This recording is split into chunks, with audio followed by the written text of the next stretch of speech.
everyone, and welcome to another edition of We the People. And as you can see on the bottom, if you're on YouTube, you can subscribe and donate to our YouTube channel. Our Cash App is $ JEK3. That's JE King I. And we appreciate all donations. With that being said, we have our guest in the queue already tonight, and that's Mr. Richard Ramos. Uh, we are going to talk about something that I really didn't know existed, and that's parenting in a modern age. So, Mr. Ramos, how are you doing this evening? I'm good, James. Thank you very much for having me. It's so great to be on your show. Yeah. Yeah. So, can you tell us a little bit about your background? Sure. I grew up in Northeast Los Angeles, so my roots are in LA. My heart's in Santa Barbara, but my roots are in LA. So I'm a diehard Laker Ram Dodger fan. I grew up down there and was raised by a single mother. The story, surrounded by drugs, gangs, and violence, and my mom did a great job of raising 5 kids by herself. Alcoholic father. He wasn't really in our life as much as we would have liked to have had him, but he passed away early when I was 18 years old. So that kind of background. Plus, I was an athlete, and I think between my athletic ability and my mother, that kept me from going down all the way down that road that so many kids go down. So that's my background as far as childhood, growing up in that environment. But like I said, because of my athletic ability, I was able to play varsity football, baseball, basketball. Went on into college and played a little bit of football, but mostly baseball. Um, and I've been a sports fan all my life, but I've also something about losing friends, seeing what violence can do, witnessing domestic violence in the house, something about that, and I can explain it, stayed with me, and I think has a lot to do with why I do what I do today. So, what made you decide that you realized that helping the youth meant helping their parents? And Yeah. what shifted for you? Well, what happened was I was an at-risk counselor at a junior high school years ago, and I had 50 of the worst kids in the school on my caseload. And they were doing all the things parents don't want them doing, gangs, drugs, dropping out of school, not going to class, sex, all the things we don't want kids doing. So I would build relationship with them, and I was trying to help them and counsel them and encourage them. But at the time, I was a young parent myself, and I realized that I couldn't just believe everything they were telling me about why are you, going through all this. Um, and so I would listen to them. And why are you doing this? Why are you doing that? But eventually I decided I needed to hear from their parents. And I decided to do home visits on my own. I just invited myself over there and knocked on the door. I introduced myself, told their parents who I was and what I was trying to accomplish. But that's when the light went on for me. That's when things changed. When I saw the lack of respect, lack of communication, no authority, just dysfunction, I realized then I was fighting a losing battle. Everything I was building up at school was being torn down at home. And I said to myself at that time, if I really want to help my students, I need to help mom and dad. And that's when I began to say, I'm going to put youth mentoring on the shelf, and I'm going to do my best to start mentoring parents. And that was a new concept, and it kind of is a new concept today. Nobody talks about mentoring parents. Everybody wants to be a youth mentor, but what I do is I develop parent mentors. Now, I'm I'm a little confused. because I'm probably one of those kids that would have been in your counseling class uh, back at that particular time. I come through the foster system, and one of the things that was kind of instilled, and I come from, I went to high school in Newark, graduated from Eastside High School down in the Ironbound District, down behind what's Penn Station in Newark now. Um, and there were programs back in those days where we had pioneers like yourself that decided, that, we can't just believe the kids. We have to go and talk to the parents. But the parents were either not at home or their habits were worse than their kids, which is where the kids were getting this from. So how is this, as you say, how is this received today in an atmosphere when most parents have that idea that they don't want their kids to go through what they went through, i.e., corporal punishment in schools, Mhm. so forth. So, how is it that we have only made this much progress within education in the education of parents in the last 25 years? Well, that's a really good question. And what I've found, many parents are looking for help. They're looking for guidance. And I wish I could say, every parent wants to get better, but there's a lot of parents that just don't want help, and so I can't, help them. But there are others that are looking for, especially in this age that we're living in with the digital movement and social media and all those things, and 24/7 access to the internet and all that, and the influence that it's having on their children. And parents feel shut out. They feel like they can't even have a conversation with their kids. They feel that Facebook is taking away their face time from their kids. They feel isolated. Some of them feel discouraged and wonder, you know, how can I help my son, or how do I connect again? And so they're looking for that kind of guidance. So in the program that I'm conducting, I call it Parents on a Mission. We are developing it, and the leadership development or leadership skills of mom and dad, and helping them understand how important their role is. As for why a lot of parents haven't grown in the last 20 or 30 or what, I don't know the answer to that, but that is one of the things I address. Matter of fact, that's the first thing I address, is the importance of the parent emotional maturity, growth in emotional maturity. I talk about the profession of parenting. And what I simply mean by that is most professionals, when they graduate from their whatever university they went to or whatever tech school they went to, and they start to work, they don't stop educating themselves. Normally they'll go to conferences, they'll buy books, they buy online courses, they study, they read, and the reason is they want to stay relevant.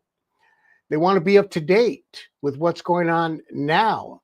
And I say the same thing to parents. Why should our children expect anything less from us, who have the most important job on the planet, raising the next generation of citizens, raising our children?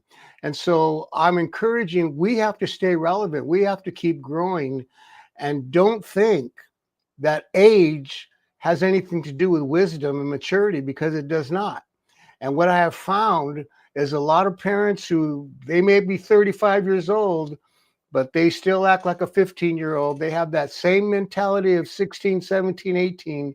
And then they have kids, and then their kids get to be 13, 14, 15. And when they start acting out, rather than dealing with them from a mature place. They're dealing with them almost like equals, and they just butt heads, and that's where the arguing and the yelling and the disconnect comes from. So that's been my experience. Uh, uh, I'm glad you said that because there's another thing that I want to get into, but we'll talk about it later. Where parents want to be friends first, not parents. Uh, and also, as you said, the age, the age now.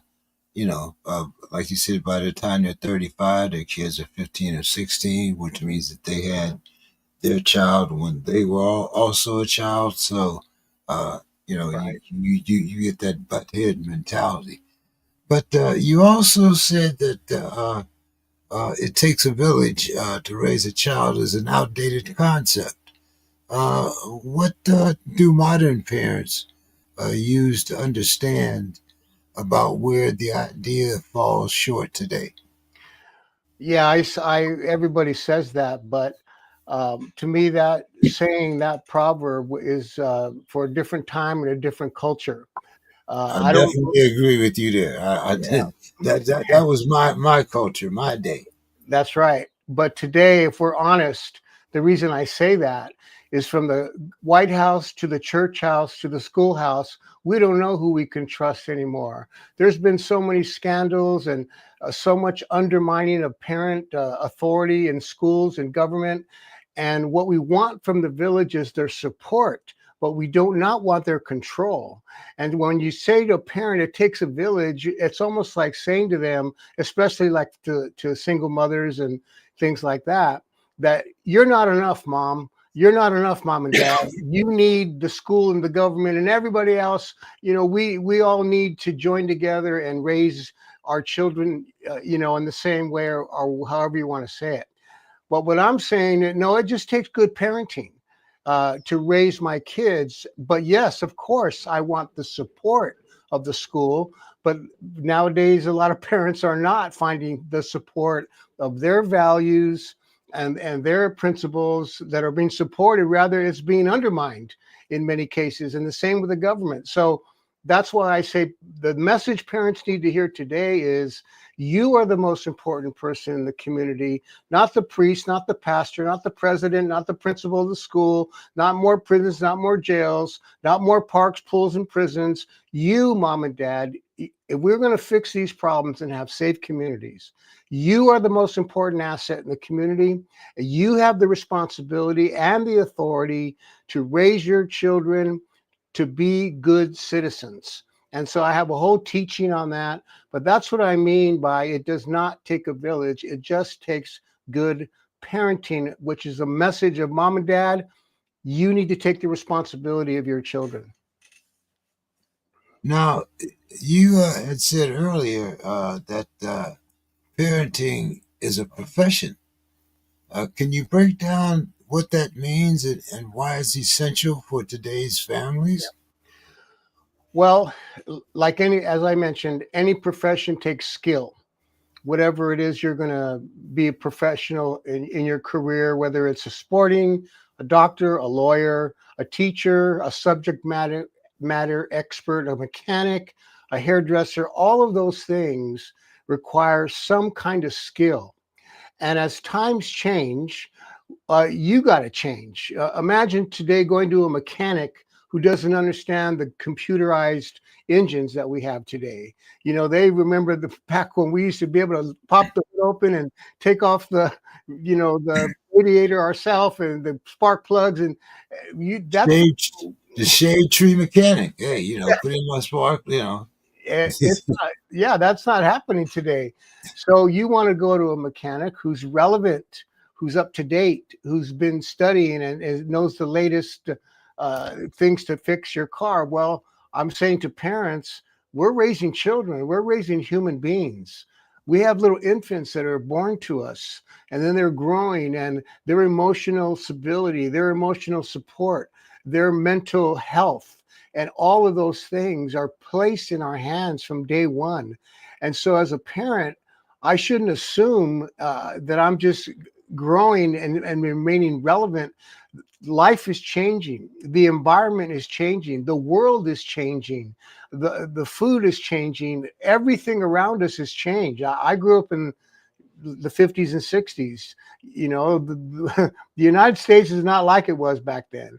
Things have changed. The world the world has changed. So I'm just using that as a metaphor for parents to understand. We have to continue to grow ourselves emotionally, to grow ourselves mentally and physically. That's, stay healthy.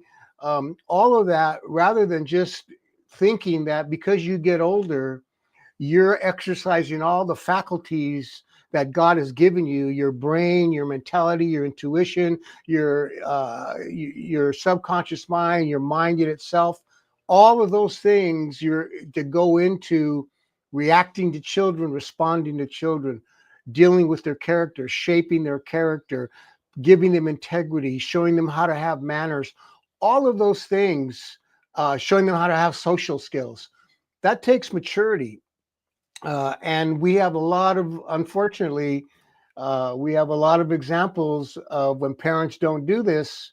We see the kind of young people, often not, maybe not 100%. I'm not going to say that, because the truth is, you could be the worst parent and have great kids, and you could be a terrible parent or a terrible parent and have great kids, and you could be a great parent and your kids don't turn out so good. I cannot explain how that happens, but for the most part, if we're doing our job at home, we're going to raise good citizens that are going to go out and be productive in the community.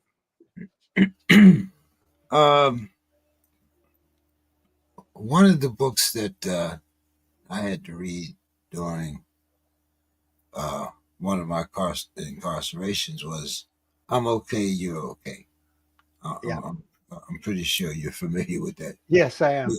but that even that, is probably now on the pile with "It Takes a Village." But do you think that today's parents really understand what it feels like to grow up? Excuse me, in the current culture, and what are they missing?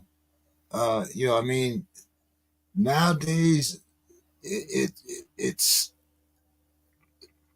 really hard, considering some families, like you said, single mothers, even single fathers.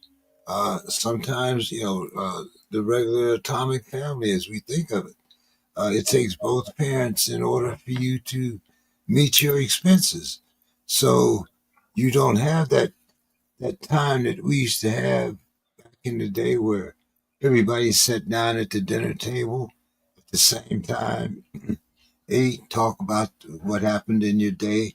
Nowadays, dad's running in, grabbing this, mom's running in, and the parents might not even see their kids for an extended period of time. So today's culture and today's society demands much more of parents.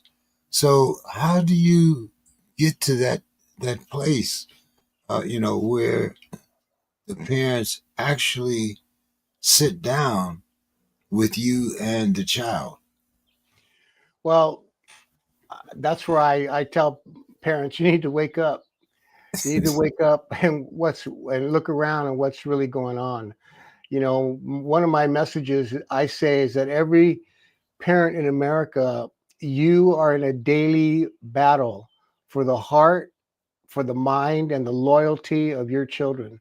And if you don't understand that, you're not even in the game. And you got to get in the game, and you have to understand the culture and the world that your children are in out there. Whatever's going on at home, well, that's the most important thing, what's going on at home, because that helps them deal with what's going on out there. But the reverse could be true too. If things are not good at home, then they become more susceptible to all the temptations and all the pressures that lead kids down the wrong road. So if parents in today's culture slow down, I encourage them, slow down. Uh, you know, check out what's going on with you first of all, in your own heart, your own mind, and then be self-aware, grow in your self-awareness, and then be present for your children. And like you said, have the discipline, the priority to sit down and say, "Hey, man, what's happening? What's going on? How are you doing?" And it doesn't have to be a long lecture, and it doesn't necessarily have to be every single day. But then again, what's wrong with every single day just saying, "How'd it go today, man? How's it going? Or give me a hug." Or, how'd the game go? Or I couldn't be there this time. That kind of presence is what kids love, and what a lot of kids are missing. And kids understand, and in my opinion, that parents can't be at everything. We're busy, we're working, we're trying to make ends meet. So we can't always be at whatever activity or event they might have.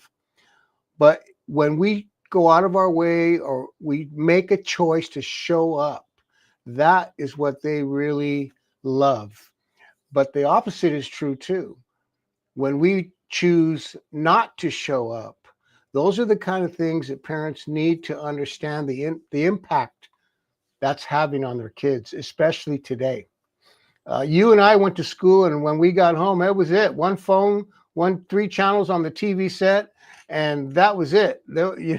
It's not now. It's noise 24/7, 365, text messages, email, radio, movies, TV, magazines, media.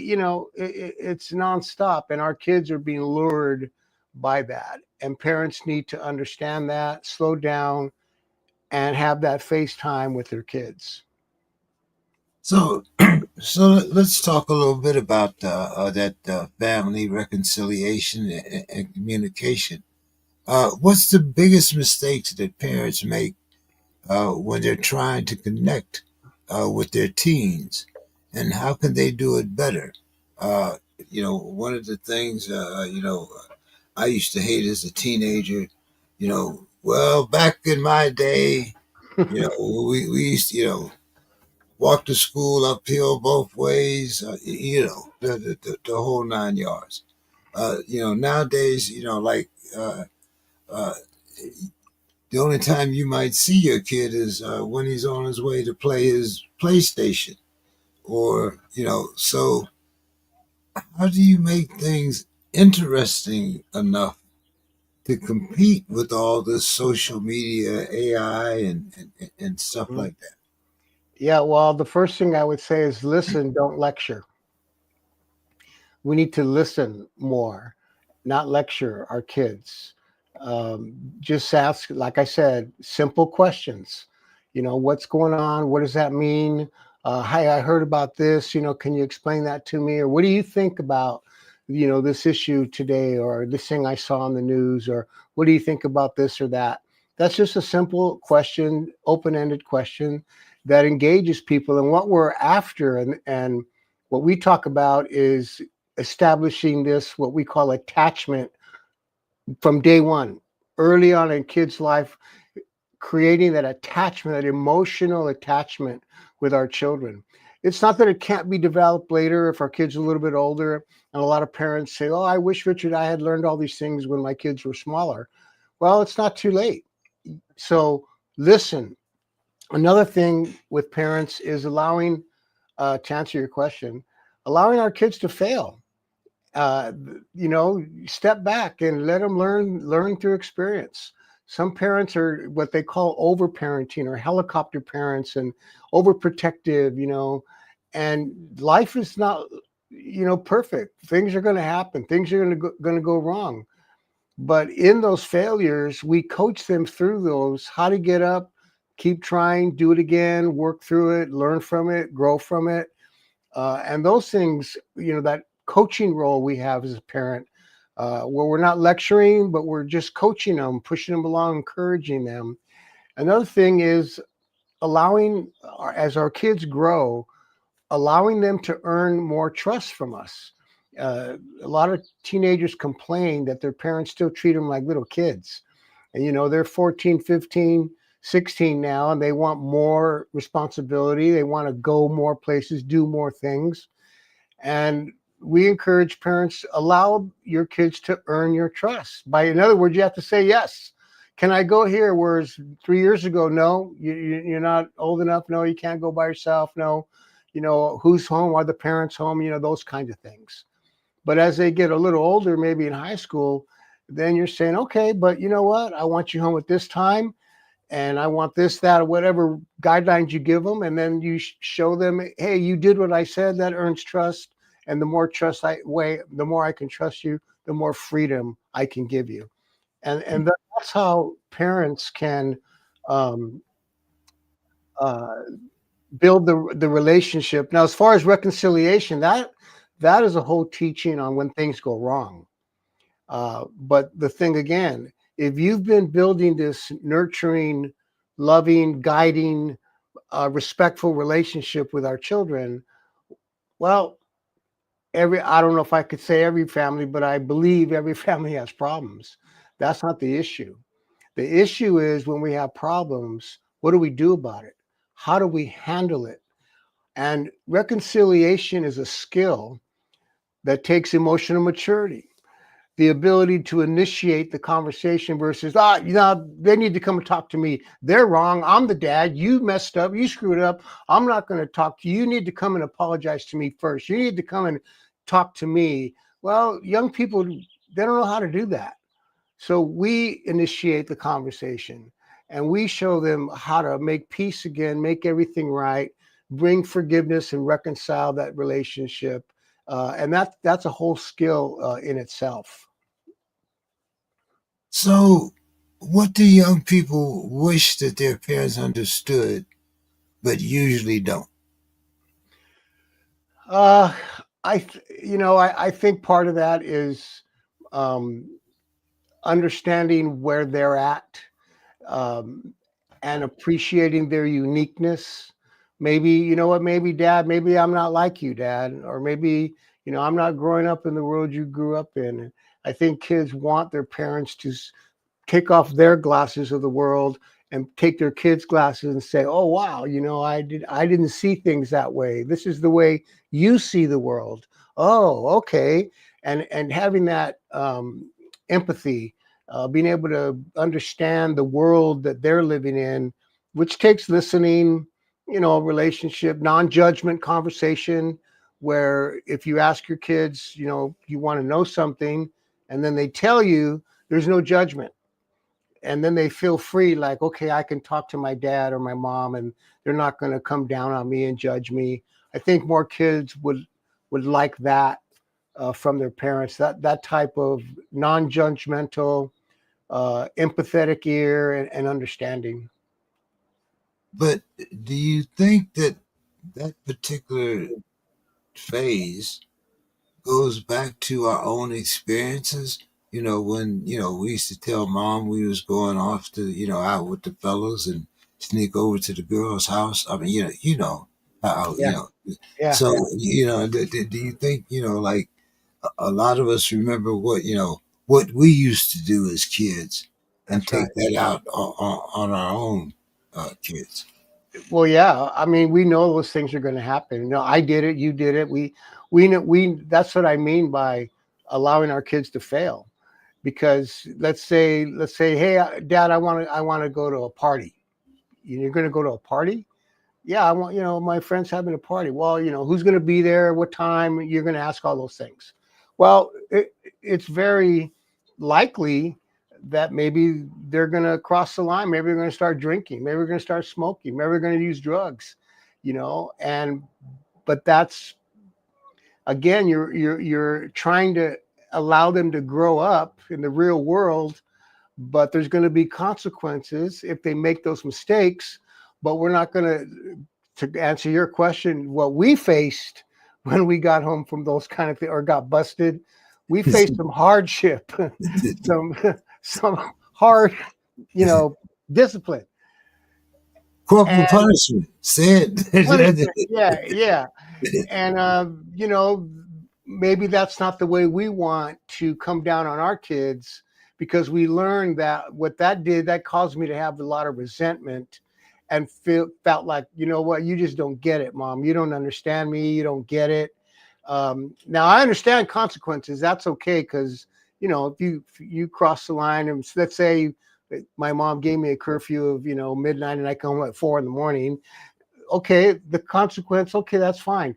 But it's the way that was delivered that was hard. And so parents, we're trying to help them understand consequences is okay, but it's the way we deliver it and the reasoning behind it. Those are the things that cause it to be more effective.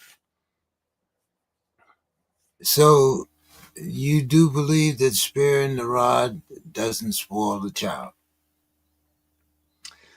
Well, that's a whole subject on discipline, which we do talk about. I'm a firm believer in discipline. As far as the rod referring to spanking, that is a subject that I deal directly with because a lot of psychologists today and psychiatrists today, you know, they say, oh, that's the worst thing you could ever do to a child. It's an act of violence, and I don't agree with that. But what I do the reason I talk about it is because some parents, in the name of spanking, are abusing and beating their children, and that's not cool. But there are parents, like myself included, I spanked my children. And so, what the social workers want me to do, number one, they want me to tell parents, you shouldn't be spanking your kids. Well, that's not my right. That's not my place. Who am I to tell parents you should or shouldn't spank your children? That they have the right to do it. It is not illegal. Although a lot of states are trying to make it illegal, but so far it's not illegal, but there are guidelines. And so what we try to do is just talk about, well, what is a spanking? Well, let's talk about what's not. Slapping, kicking, punching, beating, whipping, that's not a spanking. And, you know, the reason I do that, that's better than criminalizing a parent. Maybe a parent slapped their child. Maybe a parent, you know, got in a fight. Maybe they did overdo it. Well, these social workers, they want you to criminalize the parent, take the kids away, and they make a big deal about it. Now, I agree that obviously, if a child's being physically abused or sexually abused, of course they need to be protected and removed. I understand that. I'm not talking about that. I'm talking about, what is a spanking? A swat on the butt. That, you know, boom, boom, that's a spanking. And so what I'm saying in discipline, some kids need that. Other kids don't. But I'm not in a position where I'm going to try to tell a mom and a dad what they should or shouldn't do with their son or their daughter, because I'm not there. I don't know how it's going. Like I always say when I'm sharing in the classes, the reason I spanked my children was so I wouldn't have to. And that's exactly what happened. Because I'd, you know, give them a spank, and then the next time I'd look at them and say, do you really want me? Oh, no, no, daddy, okay. I said, okay, then act right. Stop doing that. And so sparing the rod or spoiling the child, you know, that's a controversial topic, but we address it because it's too important not to talk about it. And a lot of parents need guidance on, if you're going to spank your children, there's a proper way to go about it. Okay. Uh, that is another subject that you, like you said, you know, it's a matter. There's a difference between a spanking and a whooping. Yep, Uh, that's yeah, right. and That's right. you know, And a lot of you us got whoopings when in our day. whoa, believe me, you know, I happen to live in a neighborhood where I had to pass my aunt's house before I got home, so there was a good chance that I'd get a couple slaps there on the way home. Yeah. You know, uh, coming back to that village again. But you know, and by the time you got home, everybody knew what you had done in school. I mean, Right. it was, That was a different village. you know, yeah, But now let's see. So far, we've talked about you talked to us about reconciliation. You talked to us about spanking. Uh, you've also talked about the power of relationship building in families. What does a healthy parent-child relationship actually look like in today's modern society? Well, I think it's respectful, where children they're well mannered. Well, we used to call it having manners. I don't even know if that term is used anymore. Having manners. I could never respond to my mother with what? It was always yes, ma'am, no, ma'am, yes, sir, no, sir. We were taught etiquette and manners, and however you want to say it, that's a respectful relationship. It looks like where kids are not fearful of their parents, but they have a healthy respect for the authority of their parents, and they are not, it's not an ugly, fearful, shivering, walk on eggshells type of relationship. A healthy relationship is respectful, and you have manners. And another thing is that kids accept no, the answer no, without an attitude. That's what it looks like. When I say no, no, you're not going to have that, or you're not going to go there, or no, I'm not going to buy you that. And at first, of course, there's a little bit of, they don't like that and they feel upset. But then they get over it. They learn to accept no for an answer without an attitude. And that, again, that takes work on the behalf of a parent. How do you do that? A healthy relationship is kids want to be with you. They're not like, oh, I don't want to hang around mom and dad. No, God, no, forget that. No, they want to be with you. They're 12 years old, 13 years old, 15, 16, 17. To this day, my kids want to be with me, and they're all adults. Uh, they want to hang with us. And that's a healthy relationship. You do things together, and they're used to that. So to me, all of those things take time. I didn't have that in my life. I didn't have my father in my life, and I always wanted to be the father that I never had. I wanted to be that too, and I've tried to be that type of father: present, caring, generous, nurturing, shaping character, discipline, authority, but building character in my kids, because I know uh, I want them to go out in the neighborhood and be a light in the darkness. So, uh, I don't know. That's kind of a lot there, because um, you use the word respect, and in spite of what you have a dictionary meaning, you have a meaning in in your family and friend setting, and then you have the respect that you give your parents. So what But that's happens in that's something the that has to be earned, James. oh you you as I know, say, I've been through the system. One of I still today, use the skills that I've learned, for anger management, uh, and so forth, because one of the things that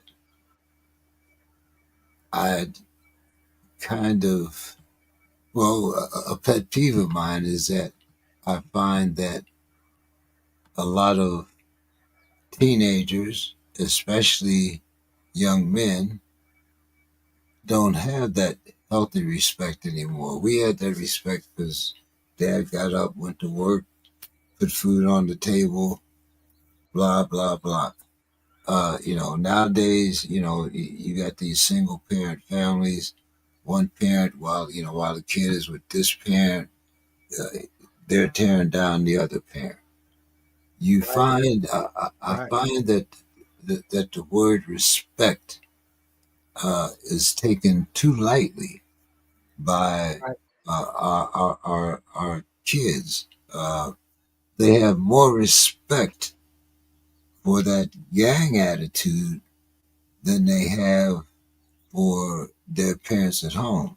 Now, I'm not saying that your kids should be afraid of you, but there is a certain amount of respect that I think that they should have in the fact that they should also know that you're not, always going to be that guy. Like you said, like there are going to be the times when they fail, and you have to, maybe you have to give them that hard advice. Maybe you have to turn to that tough love. right. So how do you, uh, as you said, you have to earn it, but Yeah, you have to earn it, and you have to be consistent. You have to be consistent, and you have to live what you say. You have to keep your word, things like that. We can't be telling our kids to live at this level and they're watching us at home live at this level. And when they see that hypocrisy in parents where, hey, dad, gee, my dad, I wish you would act that way when there's nobody here. We have company and all of a sudden you become the life of the party. But when nobody's here, you don't even talk to us, things like that. Or, we're one way, in the public. do But as I say, not as I do. exactly. And those are the things that kids, they can't respect that. But when we're consistent and we are uh, have integrity. And I always tell parents, you know, we want to be the hero of our children. Well, what does it take to be a hero? Well, one thing you need to understand to be a hero is that it does not take perfection, but it does take honesty. If you own your mistakes, admit when you're wrong, apologize to your kids, you're going to be their hero. How do I know that? Because I've done it. I've looked my kids in the eye. I have failed my children many times. I've made decisions that were hurtful to them. I've done things that were not good decisions. And I've had to look them in the eye and say, you know what? I'm sorry. I shouldn't have talked to you that way. I lost my temper. I shouldn't have yelled at you. I shouldn't have said that. Or I shouldn't have gone there when I went, or I should have went over, whatever it is. And when you have that kind of honesty and integrity with yourself, so that and your kids see that and you're being accountable to them, not only saying you need to be accountable to me, son, but you're showing them because I'm accountable to you. I said I was going to be there. I didn't show up. I'm not going to make excuses. I'm just going to ask you to forgive me. I'm sorry. And then get better. Don't keep doing it. The other thing about being a hero is your priorities, making kids your priority, which I kind of already talked about, like showing up at their activities. And the third thing about being a hero is showing up in their crisis when they're going through a tough time. I didn't always have the words, but I showed up. So those things in consistency, you're going to have the respect of your children. You're winning, you're earning the respect of your kids when we do those kinds of things on a consistent basis. And again, it's not about being perfect. I'm not perfect. My kids know that. And yet they've told me that I'm their hero. How can I be their hero when I've failed and I've made mistakes and I've had to apologize? But that's just it. There's a level of vulnerability and transparency and accountability that I'm giving them. And so that's winning their respect for me, as a man, as a father, as a husband, all of those kinds of things. Hmm, okay. And it does make perfect sense whether you from my generation or generations forward. But now, is there a more effective way to reward? Uh, Well, which do you think is more effective, the reward or to punish out of control kids, or is there a better third option? Well, I think parents need to understand the difference between discipline and punishment. Uh, Punishment is not discipline. Discipline, the word discipline comes from the Latin word disciplinare, and that means to teach.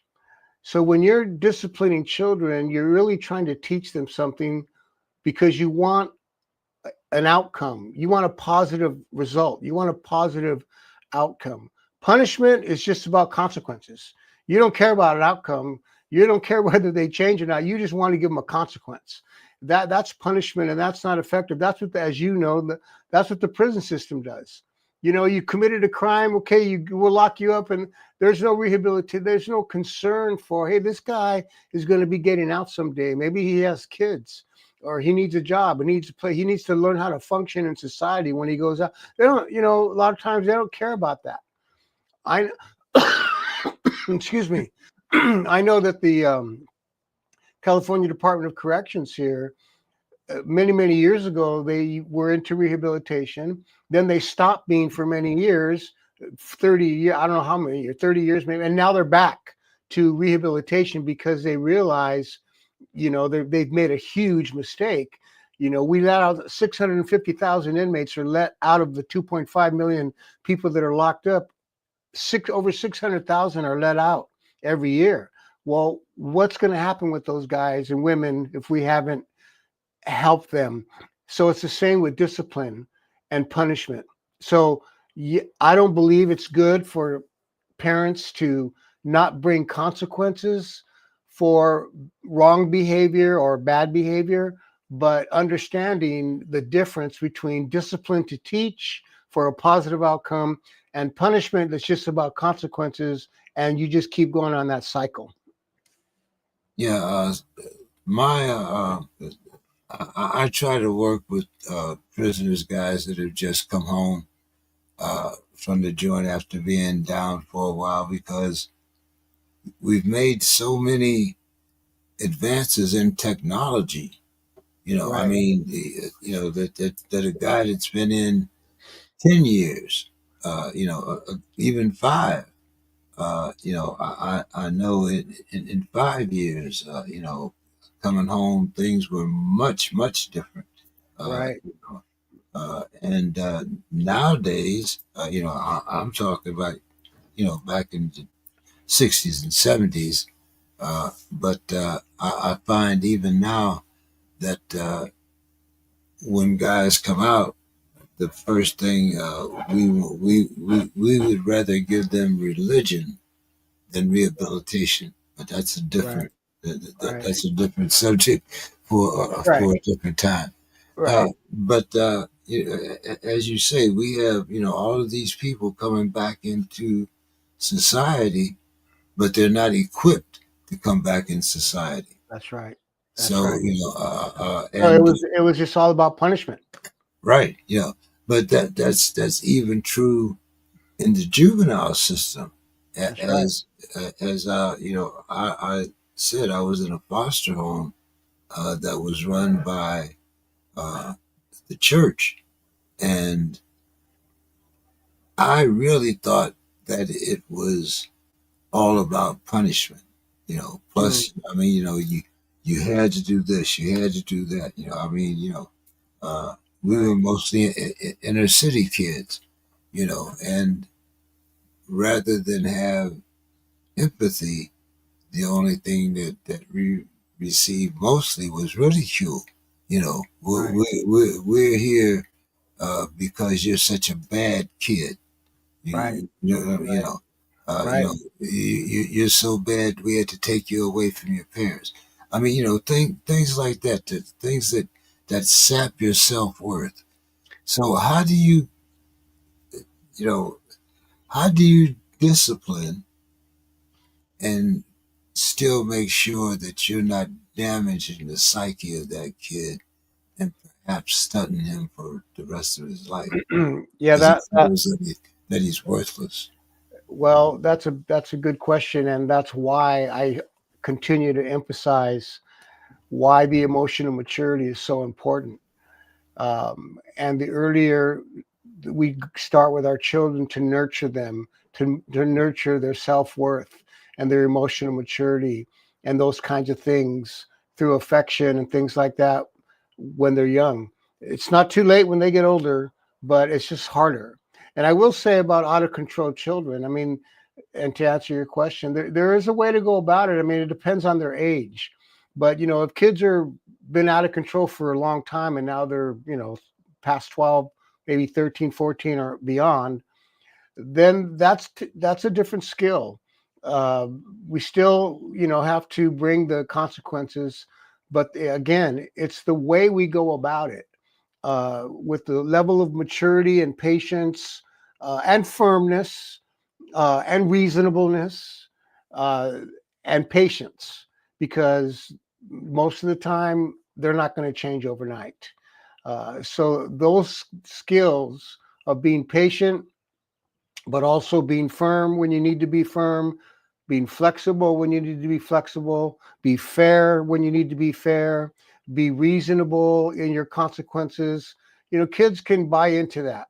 But when you're a dictator, an authoritarian, and you're just laying down the law and dropping the hammer all the time and yelling and screaming and scolding and shaming and blaming and putting down, that's not going to work. And as you said, it's going to just destroy their self esteem and their own self worth.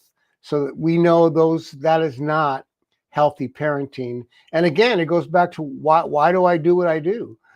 Because as a parent, let's be more professional. Let's grow in our maturity of how we handle difficult situations, tough situations. And then if you're a step parent like I am, and you're blending families and you're raising kids that are not your biological kids, that makes it even tougher. Those battles, like another conversation for another time. So definitely it takes a lot of skill and a lot of emotional maturity to deal with kids that are out of control, especially as they get older. Yeah, you'll find that I'm pretty much an open book. I don't mind sharing my experiences and using them, as questions when uh, this is kind of in my wheelhouse here. Uh, Okay. but but should parents be held accountable when the kid breaks the law or engages in harmful behavior? I think it depends. I think it depends on the level of what kind of crime was it. Let's take, for example, parents are being held accountable when kids don't go to school. That, I guess, is against the law. So you can be held accountable where they'll pull you in and they'll fine you. You'll have to pay a fine, maybe even go to jail if your son or daughter is that delinquent. It gets to the level of where parents will be held accountable. Let's say that your son or daughter has stolen something and they got caught, at the store. Well, first time, is one thing. But if it's the 10th time, then, the parents, there's going to be a level of accountability like restoration, pay it back. You're going to have to repay the store and, hopefully help your kid get a job and make them pay it back. But somebody's going to pay it back. And, I don't think it'd be a bad thing if it's a minor who is constantly ripping off stores, that the parent's going to end up having to be accountable for that. So things like that, I could see it. But again, I think it's a case by case. I don't think you can have a blanket law for that. I think it has to be a case by case basis. How old is the kid? How often is this happening? What type of crime? Is it theft? Is it assault? Is it, violent? Those are different things. And I think with each one of those cases, it takes a lot of wisdom on the case of the DA and the judge and the lawyers to come up with a reasonable penalty or punishment or discipline that includes the parent, but not overly so where the kid says, I don't care if I do this. My mom and dad are going to, they're the ones that are going to pay for it anyway or get in trouble anyway. So I don't care. I don't think that's good. So, what are some of the signs that a teen might be headed down a dangerous path? Uh, uh, what are some of the things that the parents should look for? Oh, secrecy, no communication, disrespect, change of clothing, the way they dress, the way they look, who they're hanging, new friends all of a sudden, going in the room and shutting the door, not coming out, and just being to themselves. Those are all signs that hey, something's going on, something's wrong here, and those are very typical signs. The change of clothing, the change of friends, no communication, always angry, not wanting to have an answer question. Where were you? Where are you going? Those kind of things. No accountability. When you start seeing those things, it's time for a powwow. Really have a heart to heart and find out. What is it that's causing this rebellion? Really.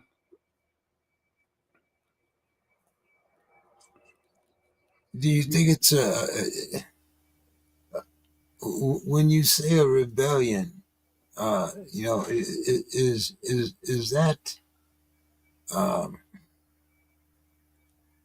how how kids today find that sense of continuity? Because they all want to rebel, or at least we did when we were young. And now, as you say, through social media and all of the freedom that we have to travel nowadays, uh, you can find a bunch of kids that are gathering almost anywhere. One of the places that I know, well, it's not so much now, but when I first came down here to San Diego, there was a group of teenagers, runaway teenagers that they weren't a gang in the sense of going out and destroying the neighborhood, but they were a gang in the sense that they gathered all in one group and protected one another. Now, that rebellion, that rebellious genes, I think, is part of our growing up, part of our getting through adolescence, part of our ascent into adulthood. So, how do we let the kids keep that in a positive sense, not turning it into riotous or something of a unlawful nature? Yeah, well, you're right. A certain part of it is just normal. We want to, find our own identity, so we're going to go out there in the world and, we start hanging around with him or her or them somewhere doing things, we're searching for our identity. But again, parents could be giving their kids their identity. They can be teaching their kids the legacy of their family. They can give them something to belong to and something to be proud of. But if we're not doing that at home, then they're going to find it somewhere else. But part of it, yeah, absolutely. There's a little bit of that rebellion. I think it's less so though when parents are very actively involved with their children and giving them family values and, like I said, being consistent at home and having a mission for the family and a legacy that we're living for or passing down. But on the other hand, if it's a rebellion that's where now all of a sudden they don't want to talk to us, they don't want to be at home, they don't want to be around us, everything's an argument. They don't want to do their chores, they don't listen, they don't go to school, they do what they want, they leave when they want, they come when they want. Something's wrong, something's missing there, something's going on there. And a lot of times, what it is there's a broken trust or relationship, or there's been something that violated there, with that they're rebelling against that control and those rules because there's no consistency. It's just like us as citizens. How are we supposed to act when we see our leaders getting away with crimes and other people getting away with crime, and yet we're expected to obey the law? And if I did the same thing that he did or she did, they'd put me in jail. And yet we're watching these leaders on a national scale, or even other people commit crimes. Like here in California, you can go into stores and rob up to $950, and you won't get prosecuted. So that kind of thing. How can we be expected, to obey the law? Well, the same thing is at home. How can we expect our kids not to rebel if they see us inconsistent at home, the way we talk to our wife, the way we talk to our neighbors, the way we treat people? You know, they're like I said, if they're rebelling, there's a reason. Something is going on there, and we can, there's ways we can find that out. And unfortunately, but again, um, that requires the parent to do a lot of work, a lot of inner work on themselves first, so that we can deal with that rebellion, find out what's going on, and then bring a resolution to it. James, I always share with people, I think I say that, as a metaphor I use, we're losing more kids to suffocation than starvation. And what I mean by that is this: if a young person who's having trouble, say they're, getting in trouble with violence and missing school and using drugs, and that kid came to you and they were starving and suffocating at the same time, which need would you meet first? Well, the obvious answer is the suffocation, because you know what it's like to be out of breath. You can't even drink a glass of water. You can't eat. If you're out of breath, you cannot receive from the outside in. And yet you need that. You need the water. You need the food.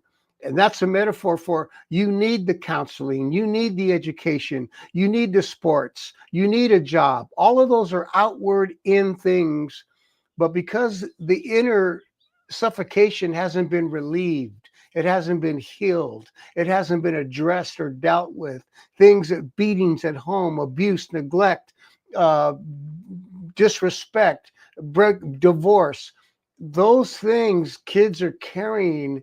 And if we once we address those things, then they can breathe and they can receive from the outside in. But if we're not dealing with those inner things, that rebellion is there. And it comes out in rebellion because something, they're suffocating on the inside, if that makes sense to you. Oh, most definitely. Like I said, a lot of these, feelings and whatnot, I experienced it as a youth.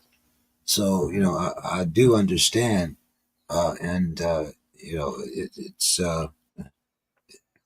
sometimes the answers are right in front of you, but either you're afraid to use the methods, or you don't trust the methods, or in some cases, maybe you don't trust yourself Right. as a parent. Now your program has been adopted, and I believe it's used in Central America, Guatemala, for instance. Uh, Guatemala and El Salvador. oh, okay. So, two countries that have been in the news for the violence and the gang warfare, supposedly, uh, allegedly, as they would say. But what do you think makes it so uh, resonant across Hmm. the different cultures? Because even just between those two countries, Guatemala and El Salvador, there are distinct cultural differences. That's right. Well, I think Parents on a Mission, which is the name of our program.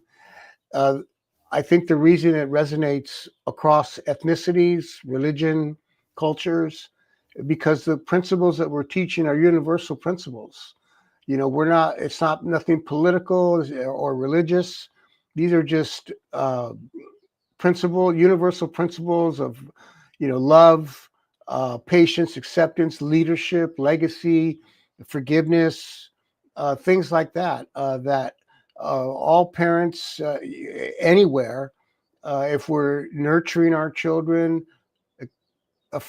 showing them affection, coaching them, training them, dealing with their character, earning their respect, disciplining them correctly, teaching them how to conduct themselves correctly, giving them a purpose to live for. All of those kinds of things resonate no matter what the culture, ethnicity, or religious lines. It crosses all those things. I've never had any pushback. I've taught First Nations people, American Indian people, black, white, brown, Asian, Guatemala, El Salvador. Never had. I've been in Canada. Uh, I got to say, the response has been very positive across the board. Now, what lessons can you as families learn from how other countries approach youth violence prevention and family reconciliation, especially when you're talking about third world countries who depend upon, uh, you know, preying upon the youth for either the gang rankings or to fulfill the slots that they need. You see uh, really the idea of punishment. There is no rehabilitation. Uh, but I also, I'm going to once again bring in some personal experiences here. I also found that,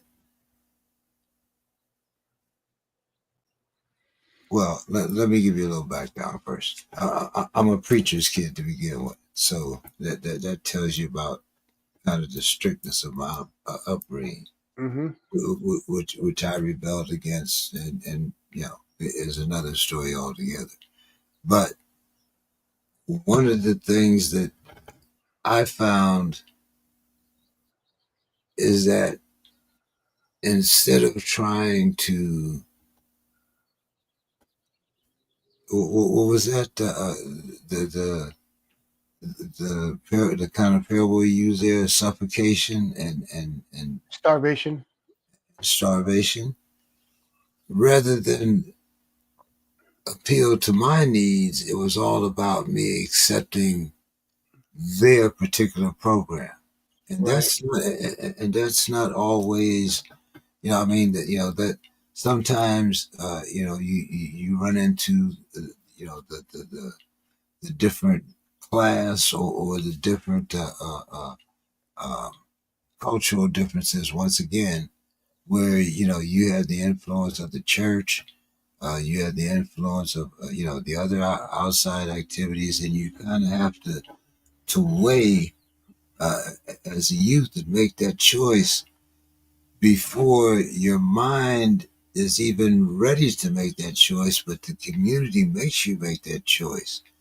How do you cope with those when you're dealing with other ethnic situations? Like, I mean, you mentioned a few. You mentioned the Native Americans, black neighborhoods. These different neighborhoods that you're talking about overseas. How do we get? How do we get to treating the kids without trying to force I mean, we've already put the bandage on on the wound, but now we want you to take the castor oil too. Yeah, castor oil. That brings a funny memory. Shows That you how old I am. I'm sorry. You know. yeah, that's old. Yeah, well, we come from that same generation, man. Most people listening probably say, "What are you guys talking about?" But anyway, yeah, you know, different cultures. Obviously, I can't speak to other countries necessarily. I didn't live there, but I'll just say this about how they deal with all these things. But I did wonder when I went into Canada that I was brought there to deal with gangs. And again, I believe, well, if you want to prevent young people from joining gangs, it's all about the home. It's all about what's going on with mom and dad when kids are small. And then I went to the First Nation. They call it First Nations over there. And I wondered, how are these people, First Nation or Native American, whatever you want to call Indians, how are they going to receive this kind of training and information? And as I said, because love is a universal principle. Forgiveness, patience, kindness, understanding, fairness, flexibility, authority, the importance of authority and discipline, building character and integrity. Those are, the universal principles, and they received it just like they did here in America. And when I went to El Salvador and Guatemala, I felt the same way. I said, God, I wonder how they're going to receive these things. And I didn't change a thing. I didn't change anything. I taught the same thing I teach here. And I just have to say, the principles are effective no matter where, no matter it's human beings, man, human race, the human race. We all want to be accepted. We all want to belong. We all need to be loved. We all need to be affirmed. We all need to be nurtured. Everybody needs that. The issue is we need, or I'm doing my best to mentor more parents to understand and not take it for granted that, oh, I can just leave my kid alone. He'll be fine. Well, you know what? You're more important than that. So that's my answer. And the community, again, I don't want to be misunderstood. When I say that it does not take the village to raise a child, I don't mean that we don't need the village. I didn't say that. I said what we needed from the village was support, not their control. And I feel, like I said, that's what I feel is going on in America today. They're undermining the authority of the parents in many cases. But in other countries, and especially in the Indian nations and Latino cultures, and the Black culture, family is very important, very important. So extended family, grandma, grandpa, uncles, aunts, all of those things are very important. So that has a lot to do with it as well. So the community is definitely important in other cultures.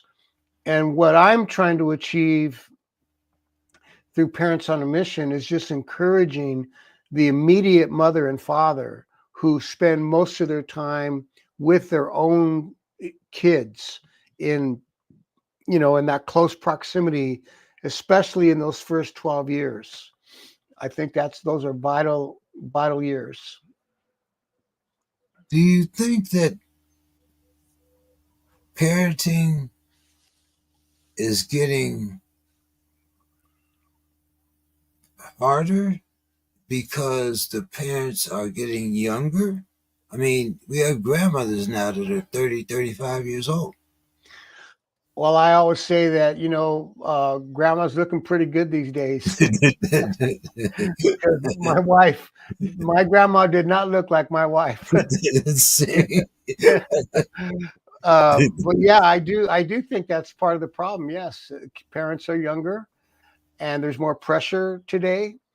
Definitely, grandparents are raising their kids. We see that a lot. So I do think it's harder today. I do think there's more pressure and there's more opportunity, there's more choices. There's, like I said, there's just all this noise all the time. It never ends. And that's another thing we could talk about another time of, I encourage parents, you need to control the screen time, especially with little kids, when they start having a cell phone, whatever that age is, and it seems to be getting pretty young.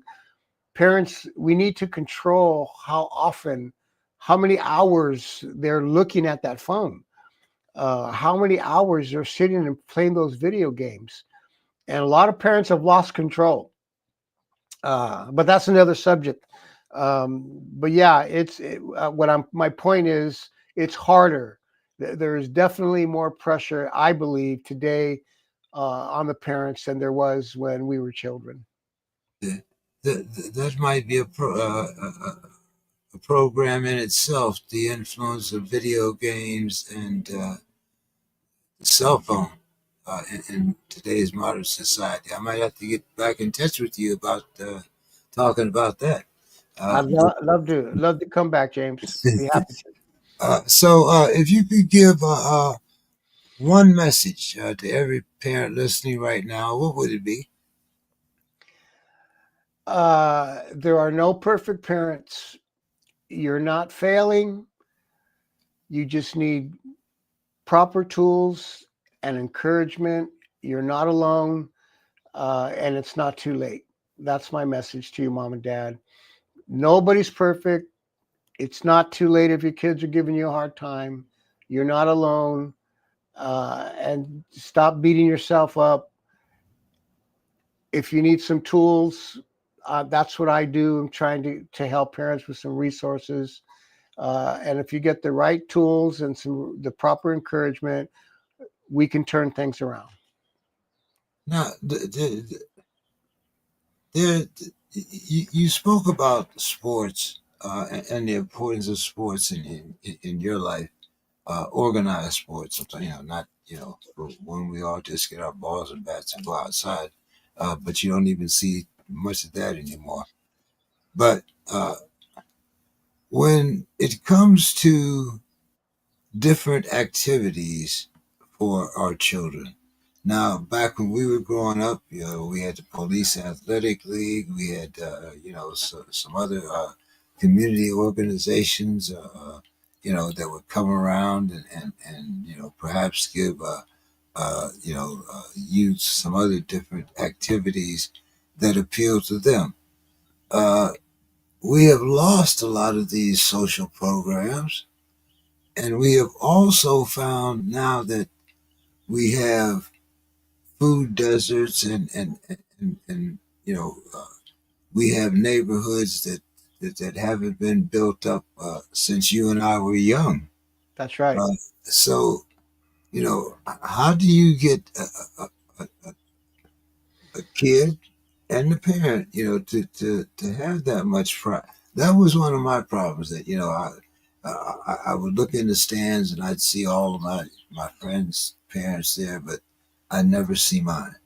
You know, Right. but I knew that he was the only one that worked. If he didn't work, we didn't eat. But that didn't stop the resentment. But now that you don't have those programs to rely on, and you have these, I mean, you can play video games on your phone now, so you don't even really have to go home to do that. But how do you find, the kids that are receptible to these type of activities when there are so many other things that can possibly grab their attention? And what do you feel about the organized the lack of organized sports in today's society? Well, it's really, it's sad. Years ago, when those things started being taken away from schools, we grew up with the electric shop and wood shop and working on cars and all of those things, and PE classes and after school playgrounds and things like that. And yeah, it's sad that those things have been taken away. But what I encourage parents to do is to replace that with some planned family, simple family activity. Everybody's busy, but I always say, but are you telling me there's not one night or one Saturday or one Sunday afternoon where you get your kids and say, listen, we're going to have Sunday dinner. Every Sunday, we're all going to be committed to this at 3 o'clock. Or every Monday night, you know what? We're just going to turn off the TV. We're going to have dinner, put away our phones, and for an hour or two, just play games. And then you can go back to your phone and the TV and all that. But let's just have a couple of hours. Or on Saturday, not every Saturday, but we're going to go to the park and we're just going to hang out, and have a barbecue. Or it could be simple. It doesn't have to be anything expensive. But what I'm emphasizing with parents, to answer your question, you have to plan these things. Like, if you can't eat dinner, how many families can sit down and have dinner together every night? I don't know. What I did with my kids, I was fortunate. I was able to do that. But that's difficult today. Okay, but can't there be one night, just one night or two nights, or say one night every Wednesday we know we can have dinner because I get off work on time and you guys don't have sports, so Wednesday night, that's our night, and then maybe Saturday we can go do something else. Again, the point is parents have to plan these things, but what happens, we let the TV and the video games and the screen on the phone and the computer and the tablet take the place of us entertaining our kids with each other. We let those things replace the parent, and it's all about entertainment from those electronic devices. And in my opinion, that's a huge mistake. Now, I'm not saying take those things away completely, because I think that's a mistake. But there's got to be at least one day or two, day and or night, when we can say, hey, no phone, no TV, no radio, just us playing games or going here, taking a walk, could take a bike ride.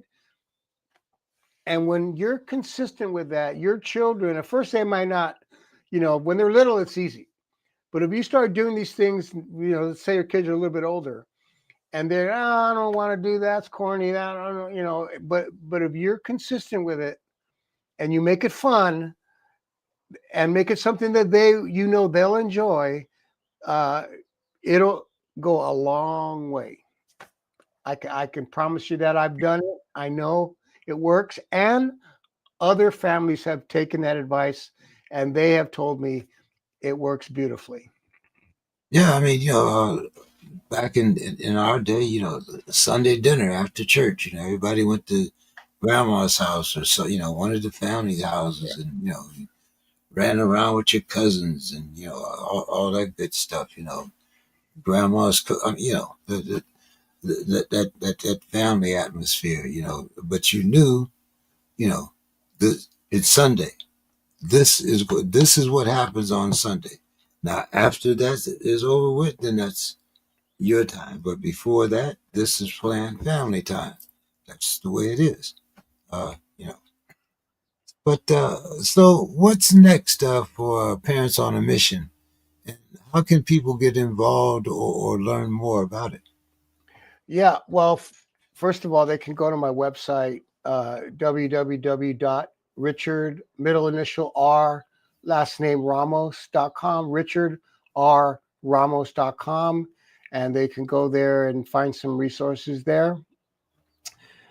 Secondly, I have a new book coming out this summer, and it is on step parenting.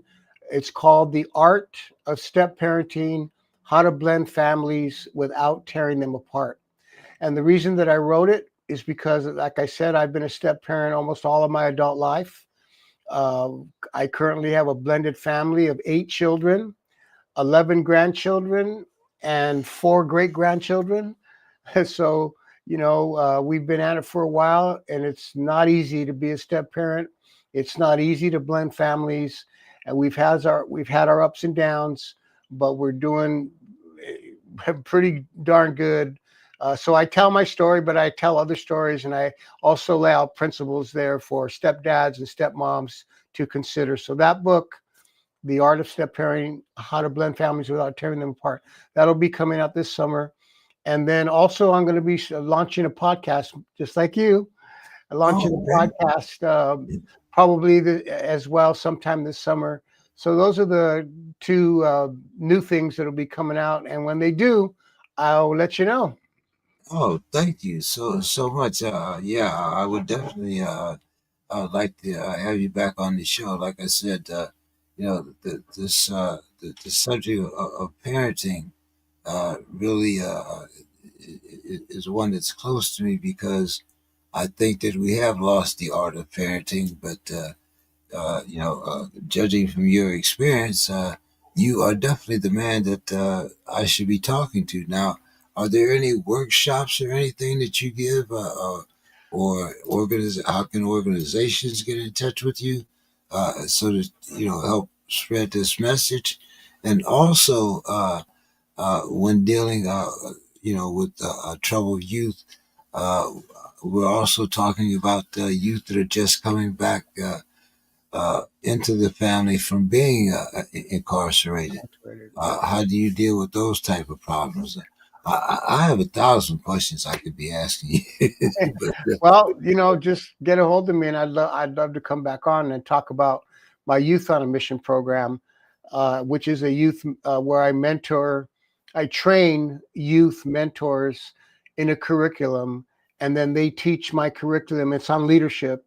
Is teaching young people from 18 to 24 or above how to be a community leader, how to have a vision for your life, how to develop a life plan, how to discover your passion, how to dream your way to the top, and those kinds of things to encourage people how they can be the best version of themselves, but also make an impact and contribute to their community.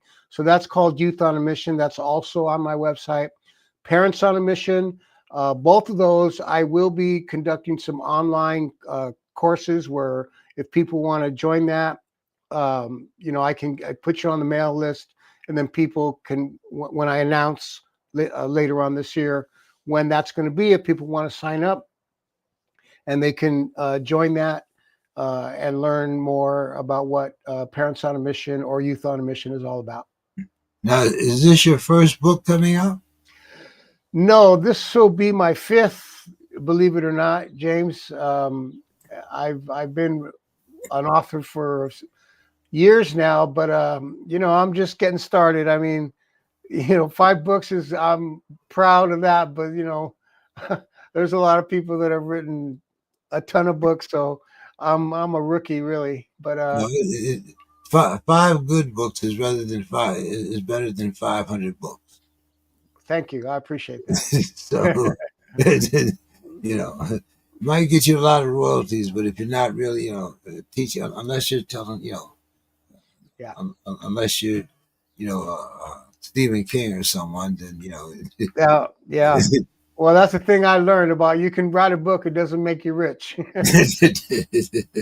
But I didn't. I didn't write it for that. My reason was I just had a message that I felt could be helpful to people, and I wanted to provide it. I speak. I do speaking and training, so that's great, and I love doing that. But to reach more people, here's a book. If you can't attend one of my seminars, then you can read the book if you like to read.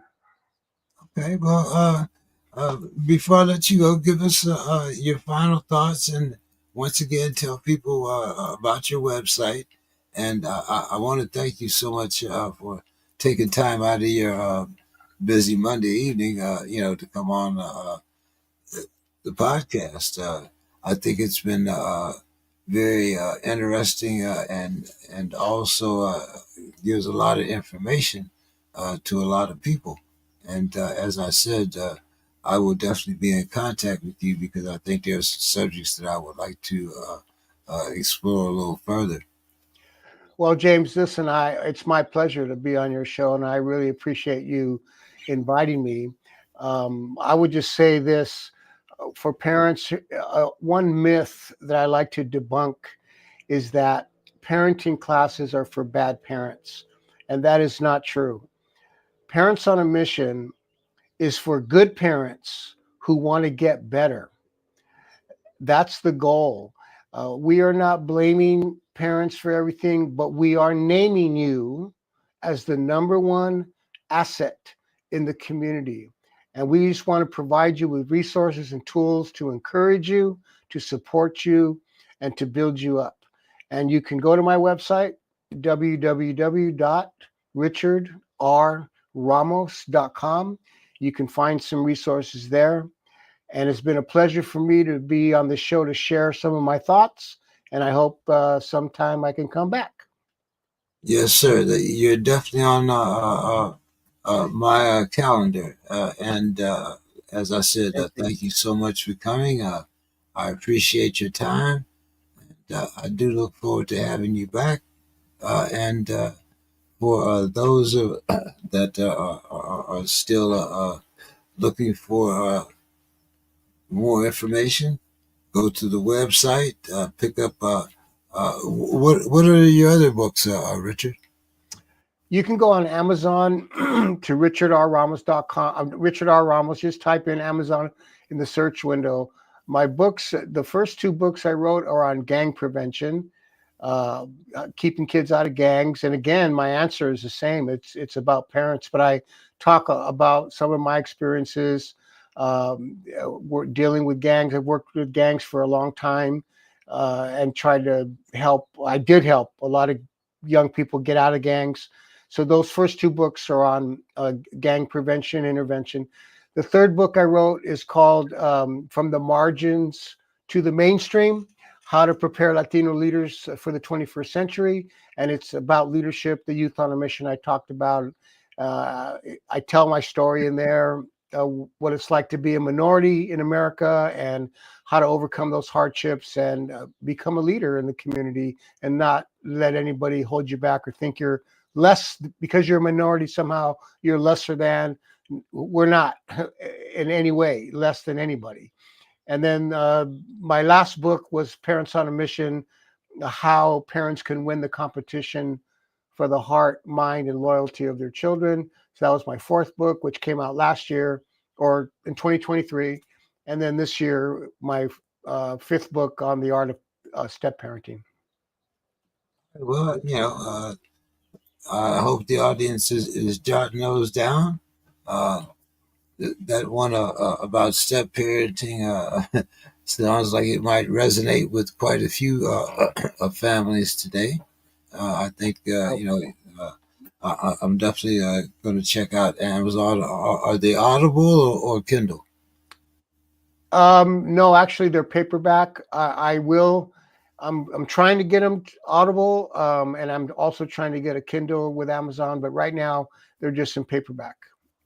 Okay, all right. Well, Yeah. hey, hope you have much success. Once again, thank you for your time, and I do look forward to having you back. All right, James. Have a good night. Thank you. Thank you. You have a great night.